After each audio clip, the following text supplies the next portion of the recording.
Hello friends, good morning, good afternoon, good evening. So as you understand, this video is about student education loan, and lot of students are inquiring about the possibility of loan for KCET, COMEDK colleges.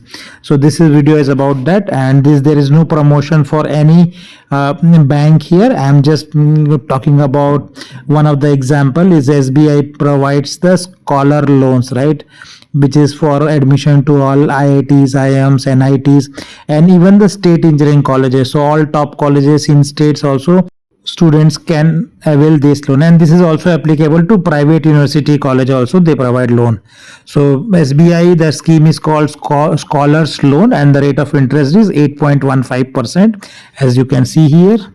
So as you understand, the loan is for pursuing higher education, which is your graduation or the post graduation courses, and they will finance up to 100% of the total fees. And for SBI specifically, they don't have processing fees. SBI is a government of India, so it has branches across India. So you can get these loans from around 5,000 selected branches all over the country.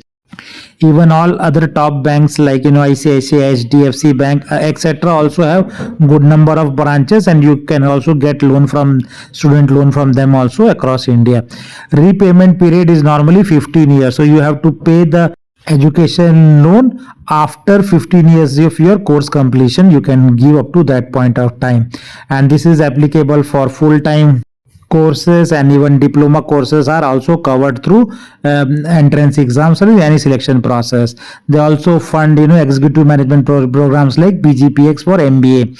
So part-time, postgraduate of courses of select institute are also covered here. And the next important thing is that fees is payable to college, school or hostel.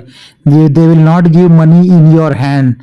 Loan will be directly given to that particular college or school or hostel. And examination, library, laboratory fees all are covered. Purchase of books, equipment, instrument can also be covered. Caution deposit, etc. will also be covered. And travel expenses on exchange program, if you are going for student exchange program, that can also be covered. And for any purchase of computer or laptop, those are also covered in these loans. Next, any other expenses related with education with some capping is also covered, right? So now next is the eligibility for this loan. You should be Indian national, and you should have got the admission to professional technical courses in select premier institution through entrance exam or the selection process, right? So you should have the admit card as well as the final rank list of that particular entrance test which you have given, and then you can apply for that. So as I mentioned earlier also, that repayment period is typically 15 years. So you will be getting 180 EMIs. So every month you have to pay some small amount for 15 years. And in case of second loan is available for the higher education later, right? So if you are post graduation, you are also taking loan. So these two loans will be combined, and it will be converted into one EMI. Now talking about the documents which are required for this type of loans is a mark sheet which is of 10th and 12th, and if you are going for post graduation, then you have to provide graduation mark sheets also, and the entrance exam results you have to provide. Proof of admission to the course is your offer letter, admission letter or ID card if that is available. And schedule of expense, right? When do you need this money, in which installments, those details has to be provided to the bank. Copies of letter conferring any scholarship or freeship you are going to get through your education. Next one is, if you are taking any break like for education, then you have to also submit the gap certificate. Passport size photograph of student, parent, and any co-borrower or guarantor is also required, one copy. Asset liability statement, right? That how much loan you are currently having, your parents are having, that amount, that statement also needs to be given.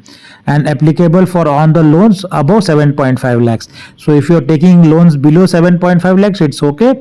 But if you are taking loan above 7.5 lakhs, so they will check if you have any other loan which you are repaying currently. For salaried people, they also need to provide the latest salary slip and the Form 60 of your parents who are working. For the other salaried people, like they have to provide the business address proof and latest IT return, right? Bank account statement for last 6 months of the parents also needs to be provided. And if the loan amount is high, then you have to also provide a sale deed copy or any other document like that. And the PAN account number of a student, parent, or any co-borrower. Aadhaar copy is mandatory for all the interest purposes subsidy schemes, and passport if it is available, and if you are going for study abroad, then only passport is required, and any official valid document also needs to be submitted. So those are the documents which you need to provide for availing the loan. So that's all I have to cover in the education loan section. If you like it, I'll make further more such videos. Thank you, take care, and bye.